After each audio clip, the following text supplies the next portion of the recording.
Usaldusväärse ja turvalise veebipoe loomisel on vajalik meeles pidada 3 peamist aspekti. Nendeks on privaatsuspoliitika loomine, teenuse tingimuste loomine ja tarbija taganemisõiguse fikseerimine.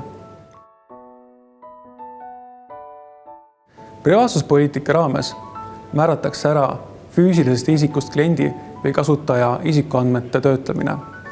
Selle raames kirjutatakse, mismoodi ja missuguseid andmeid kogutakse, missugustel eesmärkidel neid andmeid töödeldakse, mismoodi neid andmeid kaitstakse, mismoodi ja kellele neid andmeid edastatakse ja missugused on kliendi enda õigused nende andmete töötlemisel.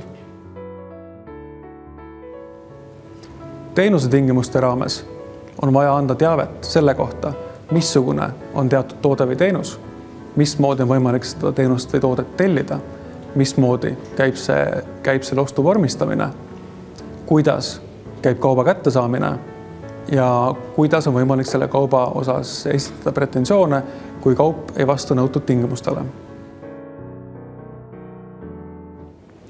Taganemisõigus on 14-päevane periood, mille raames on tarbijal võimalik teenusest loobuda ilma selleks põhjust avaldamata.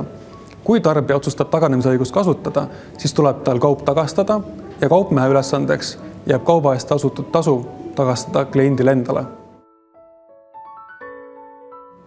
Tarbijast kliendi puhul on oluline anda lepingueelset teavet ja fikseerida müügitingimustega nõustumine.